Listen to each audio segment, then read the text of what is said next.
Everybody get up, it's time to slam now. We got the real jam going down. Welcome to the Space Jam. Here's your chance, do your dance at the Space Jam. Alright. Yeah, the countdown begins now. Countdown to the 20th anniversary of Space Jam, the best biographical film. I'm kidding. This is Delusions of Granular, talking Star Wars and Chewbacca Star Wars, whatever that means. We're talking about the Marvel comic miniseries Chewbacca by Jerry Dugan. Before I get into spoilers, here's just a broad review. This series, of course, follows a certain beloved character portrayed by Peter mayhew and by Junius Suotamo in parts of The Force Awakens, in case you didn't know. These comics were released after the Lando miniseries wrapped up, replacing it as the next miniseries, giving a familiar character the spotlight. Going in, my expectations were not particularly high since I had mixed feelings about Princess Leia and Lando. I wanted to really like the Princess Leia series, but I've made it no secret that it is my least favorite Marvel Star Wars series thus far due to the artwork and Leia's inconsistent characterization. And I had high expectations for Lando, and while his dynamic with the Lobot was written very well, the story was messy in some places. It made a couple of characters too mysterious and confusing, and one particular character not mysterious enough in my opinion. But I enjoyed it more than Chewbacca, which I would rank above Princess Leia. It's in between those two. The penciler for this is Phil Noto, who did those black and white with red illustrations in Smuggler's Run, The Weapon of a Jedi, Moving Target, and Before the Awakening. Here, the illustrations are in color, but you can still see Noto's drawing style. I wish I knew how to describe it thoroughly. I'm not really an art expert. I guess round, soft edges would be a good way to describe it, or at least part of it, I don't know. Some of the illustrations look good, but some look weird. The Beatles and the story come to mind, but we'll get there. To me, both the colors and the tone kind of remind me of Rebels in some way. I'm not really sure how to explain it, but this feels like it could be an episode of Rebels. Nothing against Rebels. I love some things about Rebels. I'm just saying that the style feels like it was targeted at a younger audience, which is weird because it's rated T for teens. It just feels different from the other comics, is what I'm saying. If Lando was the most mature of the character miniseries, then Chewbacca, maybe it's polar opposite, I guess. You'd have to read to see what I mean. And when I think about it, this kind of reminds me of when Chewie and Ahsoka worked together in the Clone Wars. While this story has some nice character moments and action scenes every now and then, it can be confusing since Chewie's dialogue is not translated, and Han is absent from the story without explanation. While I'm all for having a story featuring Chewbacca and showing who he is without Han Solo, I still want to know where Han is during this story. It takes place sometime after the Battle of Yavin, certainly after Greg Rucka's book Smuggler's Run, since that takes place right after the Battle of Yavin, and it also takes place concurrently with Princess Leia, that book. And I guess that Chewbacca takes place before Jason Aaron's Star Wars series. It would be clean and easy that way. I really want to know specifically how many weeks or months it's been since the Battle of Yavin, as well as when this takes place in relation to Heir to the Jedi and The Weapon of a Jedi. I may not get these answers, which can be frustrating, to be honest. But getting back to Han's absence, there is simply no explicit explanation. I've thought of my own explanation that I feel could have been used, but that I feel certain will never be used in any story.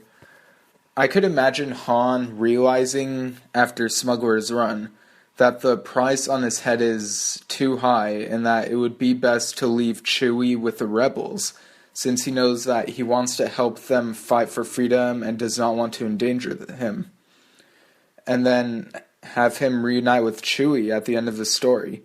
I think that would make a great story, but it will probably never be incorporated into the canon.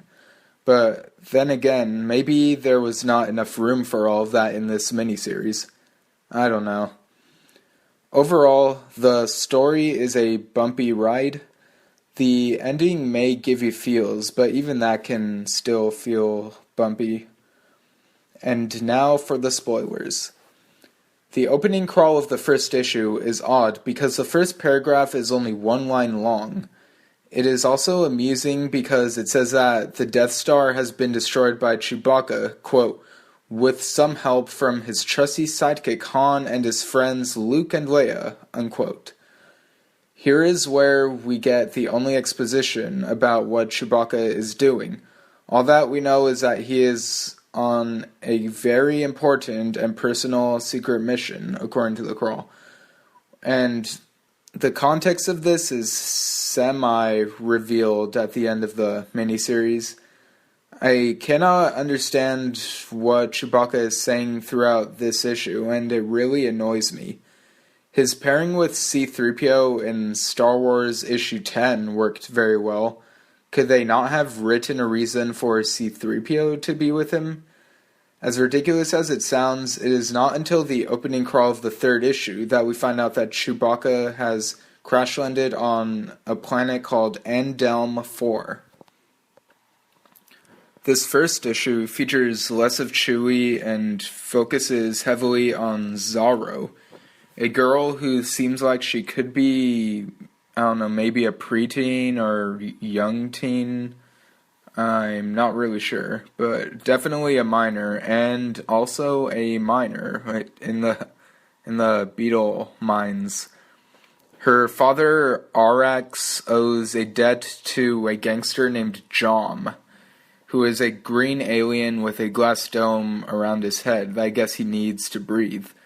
I'm not really sure what species he is, it's never revealed. He runs this mining operation so that he can sell these pink beetles to Imperials, who use the chemicals in the larvae to power blasters. It is really weird and also really gross when Arax hides Zaro in a cart full of beetles so that she can escape the mines. Dead or alive, bright or dark, those beetles that covered her up should be giving her nightmares, realistically. But it does not seem to be the case here. Zaro's story seems like it is just using Luke's story as a template. She comes from a farm, her family needs droids to help, she tries selling her vehicle in a spaceport, and she meets Chewie in a cantina when she needs help. But I suppose that one could justify that history repeats itself, especially in Star Wars. The second issue I found more enjoyable than the first issue. As Chewie has flashbacks to his enslavement, he becomes unhinged when he fights Imperials to help Zaro and the other trapped miners. I like the part where Zaro's father understands where Chewie is coming from and tells Zaro he needs this, and sort of lets Chewie keep on fighting the Imperials. I dislike the ending, however, in which we seem to be expected to believe that an explosion may have killed Chewie. It would have been more suspenseful had the explosion taken place near Zaro and her father. What's funny is that Kanan issue 7, I believe, was released on the same day as this, and it had a similar ending where there was an explosion, but we all knew that it wouldn't kill that character, or a couple of characters, actually. Seems like a really big coincidence there. But getting back to Chewbacca, issue 3 reveals that the explosion seems to only have set Chewbacca's ankle on fire, but it is put out. I have to say, Chewbacca has a lot of luck when it comes to fires. In Jason Aaron's Star Wars series, I recall there was one part where he got fire on him, but it didn't do much damage to him. I'd say that this issue is the peak of the series. After stopping a swarm of beetles, Chewie manages to climb out of the mines through a sinkhole and pull up the workers. The story could have ended here, but Zaro is determined to make the Empire leave the planet. It is refreshing that she does not aspire to fight for the rebellion, and is actually really funny when, after her father tells them not to go to the spaceport, the next page says, "A short while later at the spaceport." I mean, that is such a witty cartoon transition. Zaro introduces Chewie to Sevox, or Sevox. I'm not sure how it's pronounced. It's spelled Sevox. He's like this scientist for whom Zaro runs errands. From the sound of it, Zaro is a Marty McFly to Sevox's Doc Brown. His body rejects these implants, so after his eyes rotted out, he figured out a way to splice into his protocol droid, Zaro says. This makes me wonder whether or not he can see what his protocol droid sees. Chewie picks up a non-functional astromech droid. By issue 4, that droid is loaded with explosives. The cover for this one shows them stuffing them into the droid, which has a dialogue bubble saying, "Meep." Weird, but funny in a cute way, I guess. Somehow, this issue felt quicker than it should have felt. Basically, Chewie and Zaro get the Astro Droid with a bomb into an Imperial ship and are bound for a Star Destroyer. That's about it. Like, it feels that quick. Weird. When they get to the Star Destroyer hangar, Chewie fights off stormtroopers, and Zaro convinces Kai that Jaum is a rebel spy when she points out the explosives in the Astro Droid, which blows up. With Jaum framed by Zaro, he is locked up with an interrogation droid like the one that Vader uses on Leia. And at the end of this, we get a view of the outside of the Star Destroyer as his speech is cut off by his own scream, which to me feels comedic in nature and reminds me of how a Ratchet and Clank game would end. I love those games. They're my childhood. James Arnold Taylor, voice of Obi-Wan, voices Ratchet. Anyway, it seems like a bit of an easy resolution. I mean, is Kai really that afraid of his men getting ambushed on Andelm 4? There are some very familiar motifs in this issue. On the Star Destroyer, Chewie rips the arm off of a protocol droid, just as he does with a certain protocol droid in Vader Down, and is, of course, a reference to a certain line of dialogue in A New Hope. And Chewie and Zaro's escape in a TIE bomber and their crash landing reminds me of a certain scene from The Force Awakens. But I doubt that Dugan had seen the movie before this issue was written. I mean, this issue came out December 30th. The Force Awakens came out the night of December 17th. And I doubt that they screened it in advance for Jerry Dugan. Another familiar thing.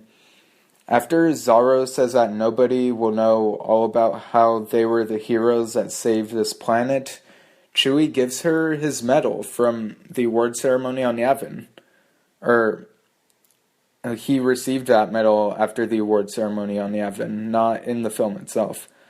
I remember when comicbook.com ran an article on how Chewie had a medal in this comic, and I commented saying, "We already saw him get a medal at Yavin 4 at the beginning of Smuggler's Run." But I guess that book didn't fly under their radar. If I recall correctly, the explanation in Smuggler's Run was that the metal might not have fit around Chewie's neck, which is why it wasn't put around his neck in the film. But here it fits Zorro, and she says that she guesses it wouldn't go with his warrior vibe, which is why we never see him wear the medal in later films. Zorro also asks Chewie, "What's so important in this box you're transporting anyway?" Which reminds me of Han's line in A New Hope when he asks Leia what's so important about R2, and of course he has the Death Star plans. Zorro tells her dad that she figured out what was in the box, and my question is, how did she figure it out? I mean, Chewie didn't tell her, and she wouldn't have understood him anyway. Well, in either case, unlike in The Perfect Weapon, we do find out what is in the box. I'll get there in a bit. The ending feels sentimental, but also a bit confusing. After Chewie gives Zorro his medal, he takes off for Kashyyyk despite her wanting him to stay. As she reunites with her father, he reunites with his family. At least, that's what I thought when I first read it. So, here's how I saw it initially.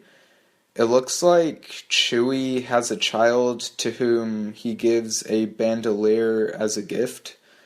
I thought, is that Lumpy from the holiday special? I mean, I know that the holiday special probably isn't canon, even though J.J. Abrams joked that it was. But Chewie could still have a family. But I was also asking myself, and what is that Wookie hologram that all of these Wookiees in this room are looking at? Is it Chewie, or is this a funeral for someone who has died? Is this his family? Is Mala here? I mean, I've heard that the book The Princess, the Scoundrel, and the Farm Boy mentions that Chewie is married to Mala. But is that book even really canon? It does add some point of view stuff to A New Hope, judging from the excerpt I read, but I also heard that the dialogue is not completely accurate, so I don't know whether or not this retelling of A New Hope is considered canon, and the other two retellings of episodes 5 and 6 that are like in this same vein have really weird narration styles and also inaccurate dialogue. So I don't know whether or not those particular books are canon, or whether or not Chewie's wife or daughter or family or whatever are canon as well. So I don't know. I talked to Ron about the final issue, and he, along with other people online, perceived this as Chewie bringing a fellow fallen Wookiee warrior's bandolier to their family. And rereading this, I think that that would be a likely case. If so, then who was this Wookiee warrior who died? When did they fight alongside Chewie? Was it a member of the Rebel Alliance? Were there already other Wookiees in the Rebel Alliance? Like, what happened? There's another story here, and I don't think it'll ever be told. Zorro's voiceover may contain hints from the writer about what's going on in the final pages, but they're still somewhat ambiguous. She says, "Somewhere tonight, a family is trying to understand how to live with the loss. Thanks to him, the war won't be coming here. That's a debt that can never be repaid. I'll always wonder about him. Does he have a family? A home? Or did he give it all up to join the fight? One thing's for sure. His rebel friends are the luckiest gang in the galaxy to have him on their side." So it kind of sounds like she's asking questions for the fans, like questions that the fans would be asking about Chewbacca. If Chewie does have a family, then her speech makes it sound like he gave up his family and home to join the fight against the Empire, at least temporarily. Of course, he was involved in smuggling before joining that fight. I feel like maybe Dugan and or Story Group may be too cautious to decide here whether or not Chewbacca has a family. And after Chewie hugs the Wookiee child, the Millennium Falcon arrives on Kashyyyk. Is this a hug goodbye, or is Han staying here with Chewie for a bit? Again, this is a touching ending to a mixed bag of a series, but it still raises questions. Why couldn't Han have given Chewie a lift to Kashyyyk? Was something wrong with the Falcon? Was Han busy? Dare I say, is Chewie a deadbeat dad? What? Well, that may be too harsh. Perhaps any questions about his family will be answered in Chuck Wendig's upcoming novel, Aftermath Life Debt, coming out this summer. I'm excited about that one. So, this Chewbacca series is a bit of a Jaum-packed, wacky Wookiee adventure. But, I feel like this somehow captures the spirit of Chewbacca, if that makes sense. Like, it captures what an honorable and compassionate person he is. Not once did he feel like a sidekick to me. He felt like this hero who sympathized with someone in need and decided to right something that was wrong, even if it seems like a hindrance on his main quest. I mean, that to me is Chewbacca right there. Like, I love this character, and I think it's great that they at least got that part of him right in the story. So, anyway, the newest comic miniseries is Obi-Wan and Anakin. It just began recently. It seems to be full of promise. Could possibly end up being my favorite miniseries. I don't know, it's just refreshing to see stories that are not just in the Clone Wars era, or the Dark Times, or the era after A New Hope. So, I'll review that when it's done. Until then, you can look for more reviews and episodes on delusionsofgranular.com.